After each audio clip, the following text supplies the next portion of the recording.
Company खरीदने के लिए करेज चाहिए, लेकिन लोग कर्ज ले लेते हैं।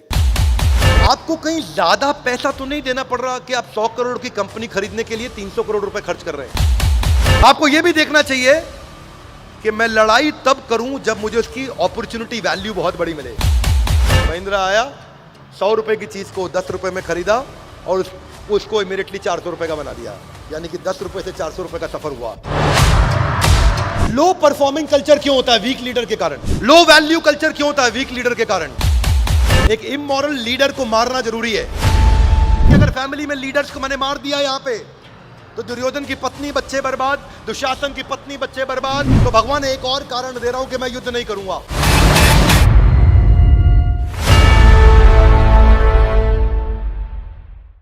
स्वागत है आपका अगले अध्याय में, और आज हम ले रहे हैं भगवत गीता पहला अध्याय 43वां श्लोक। अर्जुन टेंशन में चल ही रहे हैं, पिछले श्लोक आप सुन चुके हैं। हमने चर्चा करी ethical decision versus emotional decision. ये हमने चर्चा करी थी कि एक एथिकल डिसीजन क्या होता है, इमोशनल। अर्जुन इमोशनल तो थे लेकिन साथ साथ एथिकल भी हैं। वो इंटेलिजेंटली सोचते हैं। तो हम इस श्लोक को पढ़ेंगे, मेरे पीछे श्लोक दोहराइएगा। उत्सन्न कुल धर्माणाम मनुष्या नाम जनार्दन नरके नियतम वासो भवतीति अनुशुश्रुमा। क्या कहते हैं अर्जुन? अर्जुन कहते हैं, हे प्रजापालक कृष्ण, मैंने गुरु परंपरा से सुना है, भवती इति अश्रुश्रुष्णाम, यानी कि मैंने सुना है अनु। यहां पे अनु मतलब अवगतों के नीचे, जूनियर बन के। किससे? अश्रु मतलब सुनना, और सीनियर से डिसाइप्लिक सक्सेशन में, यानी कि गुरु परंपरा में मैंने सुना है। हाथ आगे लाइए, क्या सुना है अर्जुन? मैंने ये सुना है कि जो कुल धर्म का विनाश करते हैं, यहां कुल धर्म का अर्थ क्या हुआ? अपनी जो वैल्यूज है कुल की। कुल मतलब फैमिली। कुल मतलब क्या हुआ?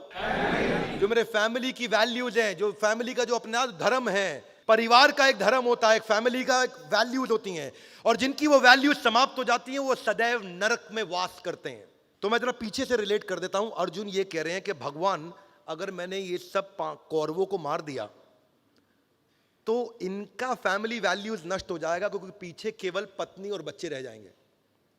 और अगर पीछे विधवा औरतें और बच्चे रह गए केवल, तो 1.39 पढ़ते हैं एक बार ये। कुलक्षये प्रणश्यन्ति कुल धर्मा सनातन धर्म नष्टे कुलम कृत्स्नम अधर्मो अभिभव्यतु। क्या कहते हैं कि कुल का नाश होने पर सनातन कुल परंपरा नष्ट हो जाती है, और इस तरह शेष कुल भी अधर्म में प्रवृत्त हो जाता है। यानी कि with the destruction of dynasty, सुनिए मेरी बात को, डायनेस्टी मतलब पूरा कुल, पीछे से जो कुल आ रहा है हमारा, दादा पिता परदादा, मैं, मेरा जो डायनेस्टी डिस्ट्रक्शन हो गया, जो फैमिली ट्रेडिशन इज वैंक्विश्ड, ट्रांसलेशन अंग्रेजी में, फैमिली ट्रेडिशन इज वैंक्विश्ड एंड दस the rest of the family, जो बचा हुआ परिवार है, वो अनइन्वॉल्व हो जाएगा। किसमें? किसी भी प्रकार के वैल्यू सिस्टम के साथ, किसी भी प्रकार के धार्मिक सांस्कृतिक पारिवारिक कार्यों में से समाप्त हो जाएगा। हाथ आगे लाइए, क्या मतलब? साधारण भाषा में इसका मतलब हुआ कि अगर फैमिली में लीडर्स को मैंने मार दिया यहां पे, तो दुर्योधन की पत्नी बच्चे बर्बाद, दुशासन की पत्नी बच्चे बर्बाद, कर्ण की पत्नी बच्चे, जिसकी भी पत्नी बच्चे हैं सब बर्बाद। तो भगवान एक और कारण दे रहा हूं कि मैं युद्ध नहीं करूंगा। कौन बोल रहे हैं ये? आगे अगली ट्रांसलेशन में कहते हैं, मैं 42 पढ़ता हूं आपके साथ में। जो लोग कुल परंपरा को विनष्ट कर देते हैं और इस तरह अवांछित संतानों को जन्म देते हैं, उनके दुष्कर्मों से समस्त प्रकार की सामुदायिक योजनाएं तथा पारिवारिक कल्याण के कार्य विनष्ट हो जाते हैं। यहां दो प्रकार की संतान होती है, एक कॉर्पोरेट संतान और एक फैमिली संतान। सुनना ध्यान से। कॉर्पोरेट संतान क्या है कि अगर लीडर करप्ट हो गया, अगर लीडर खत्म हो गया, अगर बढ़िया लीडर बर्बाद हो गया, तो जो आप एम्प्लॉय हायर करोगे वो गलत ही होगा। क्या मेरी बात समझ आ रही है? yes, ये कॉर्पोरेट संतान। पारिवारिक संतान कौन सी? अगर परिवार का लीडर नहीं रहा तो बच्चे कैसे पैदा होंगे? किसी गलत व्यक्ति के द्वारा बच्चे पैदा किए जाएंगे, क्योंकि पति रहा ही नहीं, तो इसलिए अवांछित संतानें होंगी। क्या मेरी बात समझ आ रही है? Loudly yes no? इसलिए अर्जुन कहना चाहते थे कि मैं युद्ध नहीं करूंगा, भगवान गड़बड़ हो जाएगी बहुत ज्यादा। अगले श्लोक में कहते हैं, हे प्रजापालक कृष्ण, मैंने गुरु परंपरा से सुना है, जहां से हमने शुरू किया था, कि जो लोग विनाश कर देंगे इसका, वो सदैव नरक में वास करते हैं। नर के नियतम वासो, हाथ आगे लाइए। नर के नियतम, नियतम मतलब रेगुलरली, वासो मतलब वास करता है। भवती, ये भव सुना आपने वर्ड भव, आयुष्मान भव, ऐसा हो, ऐसा होगा। भवती मतलब ऐसा होगा। और ये मैंने सुना है, समझा है, सीखा है आज तक कृष्ण। तो क्या कृष्ण आप ये कहना चाहेंगे जो मैंने सीखा है वो गलत है? मैंने आप भी सब गुरुजनों से तो सीखा है, तो मैंने तो सही सीखा है, इसलिए हाथ आगे लाइए। हे भगवान, एक और कारण सुन लो, मैंने डिसीजन ले लिया है, मैं युद्ध नहीं करूंगा। तो अर्जुन ठीक कह रहे हैं, गलत कह रहे हैं? एक्चुअली अर्जुन ठीक भी कह रहे हैं, गलत भी कह रहे हैं, पर मायोपिक दृष्टिकोण से देख रहे हैं। अर्जुन अभी यह समझ नहीं पा रहे कि जब कई बार आपको एक इमोरल किंग को, एक इमोरल लीडर को मारना जरूरी है। हर कंपनी में कुछ इमोरल लीडर मिल जाते हैं, कभी कभी उनको मारना जरूरी है। हाथ आगे लाइए। कैसे मारेंगे? चाकू से? चाकू से नहीं। उनको मारने का तरीका क्या है? उनको बोले हमारे साथ जुड़े रहने के लिए बहुत बहुत धन्यवाद, दरवाजा है आपका, इंतजार कर रहे हैं, थैंक यू वेरी मच, आपकी जरूरत नहीं है। हाथ आगे लाइए। क्यों? क्योंकि आप ऐसे लीडर है ही नहीं जो टीम को लीड करते हैं। आपके अंदर स्पीड नहीं है, एफिशिएंसी नहीं है, विजन नहीं है, गोल नहीं है, आप एंगेज नहीं कर सकते। मुझे ऐसे लीडर की जरूरत नहीं। तो अर्जुन को ऐसे लीडर को मारना पड़ेगा। क्या मेरी बात समझ आ रही है? हाथ आगे लाइए। फिर प्रजा को दिक्कत होगी, यानी कि जो बाकी टीम मेंबर हैं उनके पास अगर लीडर नहीं तो उनको दिक्कत हो जाएगी। ऐसे ही परिवार में अगर पति नहीं, पिता नहीं, तो बाकी परिवार को दिक्कत होगी। तो अर्जुन ठीक तो कह रहे हैं कि गड़बड़ हो जाएगी, लेकिन अर्जुन यहां एक बात बड़ी कंसीडर करना भूल गए। हाथ आगे लाइए। वो क्या? अरे अर्जुन जब ये लड़ रहे हैं तो अर्जुन इस समय एमएनए का सबसे बड़ा प्रिंसिपल फॉलो कर रहे हैं। एमएनए क्या होता है? Mergers and acquisition. अर्जुन कौरवों की ऑर्गेनाइजेशन को एक्वायर करने जा रहे हैं। अर्जुन जीतने के बाद जितना कुरु वंश है वो युधिष्ठिर और अर्जुन के अंडर ही तो आने वाला है। सो कुल धर्म का नाश कैसे होता? अरे लीडर तो मैं खुद बनने वाला हूं जीतने के बाद, तो मैं डायरेक्शन दूंगा ना। और अर्जुन ये बात मिस कर रहे थे कि ये एमएनए का, मर्जर्स एंड एक्विजिशन का सबसे बड़ा एग्जांपल है। और अर्जुन को समझ नहीं आ रही थी उस समय, क्योंकि उन्होंने, भगवान ने इंटेलिजेंटली स्ट्रैटेजी चलाई थी ना। सेनयोर उभयोर मध्य, सेना के बीच में, जिसने पिछला एपिसोड नहीं देखा वो देख लीजिएगा, कि भगवान ऐसी जगह बीच में लेके आए ताकि अर्जुन इमोशनल हो गए वहां पे। लो परफॉर्मिंग कल्चर क्यों होता है? वीक लीडर के कारण। लो वैल्यू कल्चर क्यों होता है? वीक लीडर के कारण। इसलिए हमेशा बिल गेट्स क्या बोलते हैं? अपनी कंपनी के 10% लीडर्स को और पूरी कंपनी के 10% एम्प्लॉइज को हर साल निकालना चाहिए। क्या मेरी बात समझ आ रही है? और यहां पे अर्जुन उनको निकाल रहे हैं ताकि एवरेज परफॉर्मेंस के कल्चर को खत्म कर सके। लीडर बनने से पहले मेरा काम होता है अपने आप को ठीक करना, लीडर बनने के बाद मेरा काम होता है अपनी सारी प्रजा को ठीक करना। अब अर्जुन ये समझ नहीं पा रहे थे कि मैं जो ये एक्विजिशन कर रहा हूं इसके मुझे फायदे और नुकसान क्या होंगे।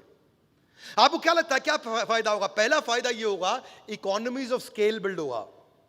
क्योंकि मैं केवल पहले पांडु पुत्र था, अब मैं इस समय भरतवंशी एक ऐसा राजा बनने वाला हूं जिसमें मैं दोनों डायनेस्टीज को लीड करूंगा। तो मेरी एक लीडरशिप 2 डायनेस्टीज को ड्राइव करेगी। सेम लीडरशिप बिगर टेरिटरी को ड्राइव करेगी, नई ज्योग्राफी को ड्राइव करेगी। उसको ये समझना था कि मेरी अब प्रोडक्टिविटी और बढ़ेगी, मेरी मैन पावर की, मेरी उतनी मैन पावर अब ज्यादा एफिशिएंट काम कर पाएगी, दूर तक इंपैक्ट ला पाएगी, क्योंकि मेरे शेयर्ड रिसोर्सेज होंगे जो अब कौरवों को भी लीड करेंगे। क्या मेरी बात समझ आ रही है? वो युद्ध के बाद को ठीक से पूरा नहीं देख पा रहे थे। वो ये नहीं देख रहे थे कि मेरी फाइनेंशियल कैपेबिलिटी बढ़ेगी और मैं अपनी प्रजा को और अच्छा से देख पाऊंगा। हाथ आगे लाइए। कैसे?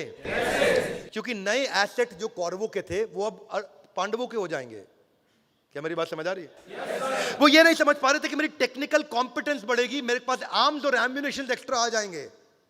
वो ये नहीं समझ पा रहे थे कि मैं अब यहां पे मेरी डोमेस्टिक मार्केट प्रेजेंस से एक इंटरनेशनल ग्लोबल प्रेजेंस हो जाएगी, क्योंकि कौरवों के सारे अलायंस भी अब मेरे हो जाएंगे। मेरी एक ऐसी गुडविल बढ़ेगी और एक स्पीड आएगी। हाँ, ऐसा नहीं केवल फायदा ही फायदा है, युद्ध में नुकसान भी होते हैं। हाथ आगे लाइए। कैसे? देखिए, डीमेरिट्स भी हो सकते हैं। आपको क्या लगता है क्या डीमेरिट होंगे क्या अर्जुन के एक्विजिशन पे? क्या नुकसान होंगे?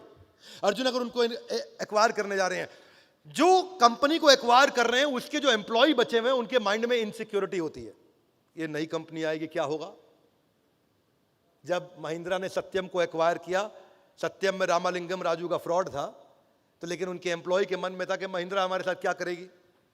ऐसे ही कौरवों के जो बचे हुए परिवार है उनके सदस्यों के मन में ये शंका हो सकती है कि पांडव हमारे साथ क्या करेंगे। क्या मेरी बात समझ आ रही है? इनसिक्योरिटी हो सकती थी, पर क्योंकि युधिष्ठिर है यहां पे, तो युधिष्ठिर ये उतने ही सच्चे इंसान है जितना सच ये है कि सूरज उगेगा और ढलेगा।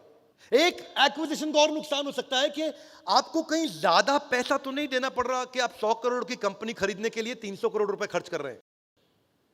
कौरवों को हराने के लिए जितनी ताकत लगनी थी उससे ज्यादा ताकत तो नहीं लग रही अर्जुन की। क्या मेरी बात समझ आ रही है? या फिर यह भी हो सकता है कि जिस कंपनी को एक्वायर कर रहा हूं उस कंपनी के एम्प्लॉयज का मेरा कल्चरल मिसफिट है, उनकी सोचने का तरीका अलग है, मेरे सोचने का तरीका अलग है। ये अच्छी लीडरशिप से ठीक कर सकते हैं। पद्म विभूषण लक्ष्मी निवास मित्तल, जो कि एक समय पे दुनिया के चौथे सबसे रईस इंसान बने थे लगभग 2011 में, आज 54वें सबसे शक्तिशाली व्यक्ति है पूरी पृथ्वी के। लक्ष्मी निवास मित्तल, जिनकी कंपनी का नाम है आर्सिलर मित्तल।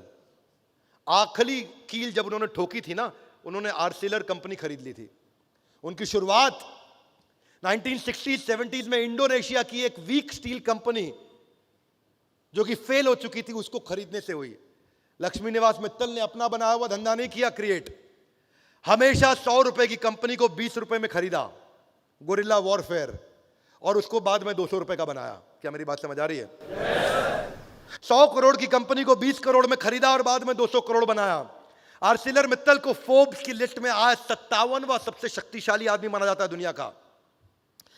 उनकी बेटी जो है वानिशा की जब शादी हुई थी तो दुनिया की दूसरी सबसे महंगी शादी मनाई गई थी। हाथ आगे लाइए, इतना पैसा कहां से आया? कौरवों को एक्वायर करके। उन्होंने बहुत कौरवों को एक्वायर किया था, जैसे यहां पांडु पुत्रों ने किया, और उसीलिए वो आगे बढ़े। पहला रिस्क उनका 1976 में था, और आज कजाक सरकार की एक वीक कंपनी थी जो सरकारी कंपनी थी, उसको खरीदने के बाद ये 2004 में 5 मिलियन मेट्रिक टन का जो उन्होंने प्लांट लिया था, उसके बाद ये सबसे पावरफुल हो गए थे। बचा हुआ केवल एक कॉम्पिटिटर था इनका, आर्सिलर। जिस दिन आर्सिलर को भी खरीद लिया उसके बाद इनके खिलाफ सामने खड़ा होने वाला कोई नहीं बचा। अब पूरी दुनिया के अंदर सबसे बड़े प्लेयर बन चुके हैं, और दुनिया का 15% स्टील लोहा केवल यही बनाते हैं। और इनके बारे में कहा जाता है कि ये स्टील का प्लांट खरीदते हैं, उसको सोने का प्लांट बना देते हैं। स्टील को गोल्ड में कन्वर्ट करने की क्षमता है इनके पास। ये आर्सिलर मित्तल। पर ये नहीं है कि यार मैं भी खरीदूंगा। आप में से कई लोग खड़े हो जाएं जो वीडियो देख रहे हैं, हम आर्सिलर मित्तल, मैं भी बन जाता हूं। क्या करना है आपको? कंपनी खरीदनी है? बोले हाँ खरीदनी है। बोले कैसे लेंगे? कंपनी खरीदने के लिए हाथ आगे लाइए, करेज चाहिए। क्या चाहिए? लेकिन लोग कर्ज ले लेते हैं। क्या ले लेते हैं? वो कर्जा ले लेते हैं, करेज नहीं बढ़ाते। और वही हुआ एमटेक ऑटो के साथ। अरविंद धाम बिलियन टू बस्ट, सबसे बड़े अरबपतियों में आज धूल में आकर के मिट्टी में मिल गए। हाथ आगे लाए, क्यों? ये भी खरीद लूं, वो भी खरीद लूं, यहां भी खरीद लूं, वहां भी खरीद लूं, और कर्जा ले लो और कर्जा ले लो। 28 प्लांट से 54 प्लांट ऐसे ही पहुंच गए। यही हुआ किंग ऑफ गुड टाइम्स के साथ में। विजय माल ले गया, क्यों? वो जो देखो खरीद रहा था, जो मन कर रहा था खरीद रहा था। रात को ड्रिंक करते करते बातचीत चली, किसी ने आदमी उसके साथ अकड़ गया बात में, बोला तुझे खरीद लूंगा भाई, तुझे आज ही खरीद लेगा। King of good times. कर्जा ले लेकर ये खरीदोगे बहुत दिक्कत होगी। वीडियोकॉन के साथ भी यही हुआ। वेणुगोपाल धूत कर्जा लेकर, करेज नहीं, कर्जा। भूषण स्टील, बाद में टाटा स्टील ने उसे खरीदा। दूसरा चीज, यही अर्जुन को भी समझना था। ऐसा तो नहीं है कि मैं कर्जे में डूब रहा हूं, लेकिन अर्जुन ने इक्विटी डाइल्यूट करी थी, डेट फंडिंग नहीं करी थी। हाथ आगे लाइए, कैसे? अर्जुन पार्टनर्स लेकर के आए थे, अलायंसेस लेकर के आए थे, दूसरे राजा साथ में लेकर के आए थे, उधार लेके नहीं आए थे। एमटेक ऑटो के अरविंद धाम को मालूम नहीं था, वो उधार लेकर के आए थे बाजार में। अर्जुन हिस्सेदारी शेयर करके आए थे। बोले जीतेंगे अगर हम तो इतना हिस्सा तुम्हारा, तुम यहां के राजा, इतना हिस्सा तुम्हारा, तुम यहां के। अब भगवान कृष्ण की तो फिलॉसफी यही थी। जरासंध को जब मारा तो जरासंध के पुत्र को मगध नरेश बना दिया। भगवान कृष्ण की पहले से यही फिलॉसफी थी। तो ये क्या करते हैं? ये हिस्सेदारी देते हैं। वीडियोकॉन क्या करता है? एमटेक ऑटो क्या करता है? जेपी ग्रुप क्या करता है? शशि रुइया, रवि रुइया, एसआर रुइया ब्रदर्स क्या करते हैं? ये सब के सब लोग यही कॉमन गलती किया। तो दुर्योधन अर्जुन उस मामले में इंटेलिजेंट। बजाज कंज्यूमर केयर ने एक गलती किया, वो Bajaj almond drop hair oil बनाता है, सुना आपने? बहुत बढ़िया हेयर ऑयल है, मैंने काफी यूज किया है, पहले इस्तेमाल किया करता था मैं उसका। आमंड ड्रॉप हेयर ऑयल उनकी एक ही प्रोडक्ट, लेकिन बाद में उन्होंने नोमाक्स कंपनी खरीद ली। क्या खरीद ली? एक्विजिशन। कंपनी अच्छी है, पर ये कैलकुलेट नहीं किया कि मैं इसे बेचूंगा कैसे। हाथ आगे लाइए। क्यों? आमंड ड्रॉप मिलता है एफएमसीजी में, बनिए की दुकान पे, राशन की दुकान पे। नो मार्क्स बिकता है दवाई की दुकान पे, केमिस्ट की दुकान पे। मेरी जो सारा डिस्ट्रीब्यूशन नेटवर्क था वो राशन की दुकान का था। अब मुझे इसके चक्कर में नया डिस्ट्रीब्यूशन नेटवर्क बनाना पड़ गया, जो दवाई की दुकान के लिए पूरी नई टीम हायर करनी पड़ी, क्योंकि आज तक टीम तो राशन के हिसाब से सेट थी। तो वो प्रोडक्ट लेते जो राशन की दुकान पे बिकता, तो मेहनत नहीं करनी पड़ती, पूरी की पूरी एक प्रोडक्ट के चक्कर में नई टीम ने तैयार करनी पड़ती। तो ऐसा ना हो जाए यहां बैठे कई लोग वीडियो देखते हुए सोचे हम आर सीलर मित्तल, क्योंकि जो आप खरीदने जा रहे हो उससे अपनी ब्रांड आइडेंटिटी को समझो। हम जब पूरा कंटेंट बनाया 1 लाख वीडियोस का बड़ा बिजनेस जूनियर, तो पूरा घर में बैठ के नहीं बनाया, कुछ बाजार से एक्वायर करके लाए हम, कुछ हमने बनाया। हमने उस वेंडर से बनाया जिसने 3-4 स्टार्टअप्स के लिए बनाया था, तो उसके साथ हमने उसकी एक्सपर्टीज देखी, उसका एक्सपीरियंस देखा, उसके साथ बनवाया। क्यों? क्योंकि ये प्रोडक्ट मेरी आइडेंटिटी को मैच करता है। पर पतंजलि ने ये गलती कर दी, वो उन प्रोडक्ट को उठा के ले आया जो उनकी आइडेंटिटी से मैच ही नहीं करता था। मैं हूं स्वदेशी लेकिन बेच रहा हूं जीन्स। बाद में पतंजलि को हटाने पड़े वो प्रोडक्ट। क्या मेरी बात समझ आ रही है? स्नो। जबकि ओला ने टैक्सी फॉर श्योर खरीदी, वो उनकी आइडेंटिटी को मैच करता था, तो वो एक्विजिशन अच्छा है। फेसबुक ने, देखो ये भी देखना चाहिए कि इस ब्रांड का भविष्य क्या है। फेसबुक ने इंस्टाग्राम और व्हाट्सएप को खरीदा, भविष्य को समझ पा रहा था। क्या मेरी बात समझ आ रही है? स्नो।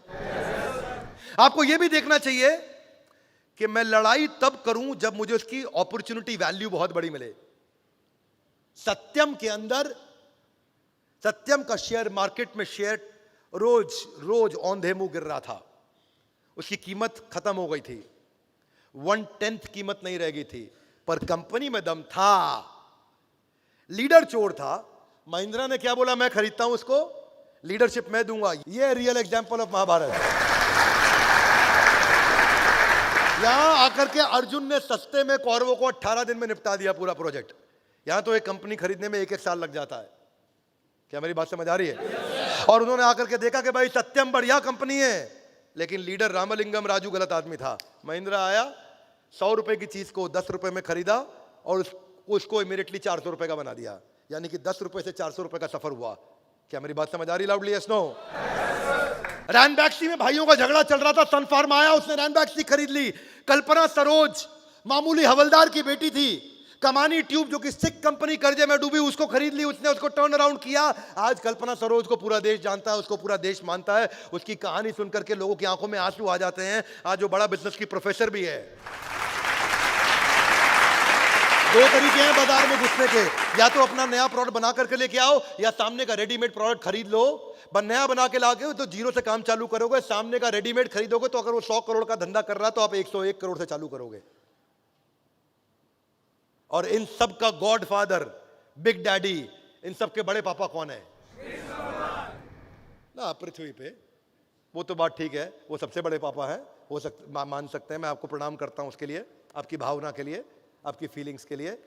लेकिन अभी भारतवर्ष में इन सब का सबसे बड़ा गॉड फादर है, वो है गौतम भाई अडानी। गौतम भाई अडानी एक ऐसे आदमी है जिन्होंने लगभग कोई भी कंपनी खुद नहीं बनाई, इन्होंने सब कुछ खरीदा है। ये वेट करते हैं किसके ऊपर ईडी की रेड पड़ी है, ये वेट करते हैं किसको और भी वॉच डॉग्स जाके कंट्रोल कर रहे हैं, रेगुलेट कर रहे हैं। और वो जब कंपनी टूटने लगती है, बर्बाद होने लगती है, तो ये पहुंच जाते हैं, उसको खरीद के ले आते हैं। पिछले 5-7 सालों के अंदर 100 से ज्यादा कंपनियां खरीदी गौतम भाई अडानी ने। इनको बोलते हैं किंग ऑफ एक्विजिशन। इनके बारे में बोला जाता है ये बिजिएस्ट डील मेकर हैं गौतम भाई, busiest deal maker, king of acquisition. ACC के अलावा आज बाद में सीमेंट से लेके, पोर्ट से लेके, एनर्जी से लेके, सोलर से लेके, डेटा सेंटर से लेके, डिफेंस से लेके, मैन्युफैक्चरिंग से लेके, पावर ट्रांसमिशन से लेके, कोई धंधा नहीं बच रहा जहां पे कोई धंधा करता और गौतम भाई जाके उस कंपनी को ना खरीद के ले आए हो। वो कहते हैं मैं क्यों चालू करूं, तुम कर रहे हो ना, तुम्हें चलाना नहीं आता, हम तुम्हारी 100 रुपए की चीज को 10 रुपए में खरीदेंगे, अपने पोर्टफोलियो में लाते ही 200 रुपए की बना देंगे। और वही कारण है गौतम भाई अडानी इतने कम टाइम के अंदर भारत के सबसे अमीर इंसान बने और दुनिया के भी सबसे अमीर 5 लोगों में उनका नाम आया। Are you with me loudly? Yes no? ये टर्न अराउंड मॉडल है। अर्जुन भूल गया था कि वो टर्न अराउंड मैनेजमेंट पे काम कर सकता है। उसको ये टेंशन हो गई कि दुर्योधन की और कौरवों की पत्नी और बच्चों का क्या होगा। वो ये भूल गया कि मैं टाटा ग्रुप की तरह काम कर सकता हूं। मैं loss making Jaguar land rover जो 2008 में $520 मिलियन का नुकसान कर रही थी और 2018 आते आते वो $3.5 मिलियन के प्रॉफिट में आ गई। यही कौरव सारे के सारे आज जो इतना नुकसान कर रहे हैं, जब मैं इनको एक्वायर कर लूंगा तो मैं इनको प्रॉफिटेबल एंटिटी बना सकता हूं, क्योंकि मैं पांडव टाटा ग्रुप की तरह रन करता हूं, ईमानदार आदमी हूं। वॉलमार्ट जब इंडिया में आया तो हमारे देश की सबसे बड़ी एक्विजिशन करी, $16 बिलियन की 80% में उसने खरीद लिया फ्लिपकार्ट के अंदर। जब जोमेटो को आगे बढ़ना था तो उसने देखा उबर ईट्स का जो इंडिया वर्जन है, जो डिलीवरी करता है, जो खाने की डिलीवरी करता है, उसको ले लिया तो उबर ईट्स के सारे कस्टमर आपके हो गए। इसी तरह उबर ईट्स के जितने भी कस्टमर थे वो जोमेटो के हो गए। इसी प्रकार कौरवों की जितनी भी फैमिली है वो अब हमारी फैमिली हो गई। अब उनकी जिम्मेदारी हमारी हो जाती है। इसीलिए पहला अध्याय अब समाप्त होता है जहां पे अर्जुन रो करके परेशान हो चुके हैं और इतना रो चुके हैं, इतना रो चुके हैं। और रोते रोते अब दूसरे अध्याय में आप जाकर के देखोगे कि अर्जुन जाकर के सरेंडर करने वाले हैं और दूसरे अध्याय में जाकर के बोलेंगे, दीन बंधु दीनानाथ मेरी डोरी और वहां जाकर के अर्जुन सरेंडर करेंगे और अर्जुन रोते रोते बोलेंगे, कार्पण्य दोषो उपहत स्वभावा पृच्छामि त्वाम धर्म सम्मूढ़ चेता। कृपणता के चलते मैं इतना टेंशन में आ गया हूं भगवान, मुझे कुछ समझ नहीं आ रहा। भगवान मैं जीता तो भी हारा, मैं हारा तो भी हारा। अगर मैं हारा ही हारा तो भगवान अब आप ही मुझे जिताएंगे। हे भगवान मुझे अब कुछ भी समझ नहीं आ रहा, मुझे आप कृपा करके ज्ञान दीजिए, अपनी शरण में लीजिए। और तब अर्जुन माइक जो कस के पकड़ के बैठे थे अब उस माइक को ढीला करेंगे और माइक अब कृष्ण के हाथ में आएगा और उसके बाद कृष्ण भगवत गीता जो अपना प्रोडक्ट लेकर के आए शुरू करेंगे।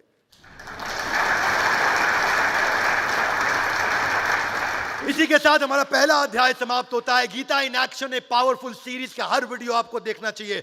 Would you agree with me loudly? Yes no? Gita in action series का हर वीडियो आपको देखना चाहिए, जिससे आपकी बुद्धि खुलती है और आपको बिजनेस भी, अपना जीवन भी, अपने रिश्ते भी, अपना जो भी आप जीवन में सफलता जहां भी चाहते हैं उन गोल्स को आप अचीव कर सकेंगे, क्योंकि आप कृष्ण और अर्जुन की एक ऐसी देवी चर्चा को सुनने वाले हैं जो सबसे बुद्धिमान लोग जो सबसे बड़े क्राइसिस के अंदर सबसे बड़ी बुद्धिमत्ता की चर्चा कर सकते हैं। हम तो यहाँ एयर कंडीशन रूम में बैठे हैं और आप जो कैमरा में मोबाइल में देख रहे हैं आप भी कंफर्टेबल सिचुएशन में देख रहे होंगे, लेकिन कुछ समय दुर्योधन और कृष्ण और अर्जुन उस समय कंफर्टेबल सिचुएशन में नहीं थे। वो युद्ध भूमि के बीच में ऐसी बुद्धिमत्ता की चर्चा करी। सोचिए कितने बुद्धिमान होंगे, जो आज के परिप्रेक्ष्य में 5200 साल बाद भी उतनी प्रासंगिक है। इसलिए भगवत गीता की ये सारी सीरीज को हर व्यक्ति को सुनना चाहिए, आकर के सारे एपिसोड जरूर देखने चाहिए। हमारे साथ जुड़े रहने के लिए वर्ल्ड के नंबर 1 एंटरप्रेन्योर यूट्यूब चैनल को आकर सब्सक्राइब करने और करवाने के लिए आप सबका और उधर भी आप सबका हृदय की गहराई से प्रेम पूर्वक बहुत बहुत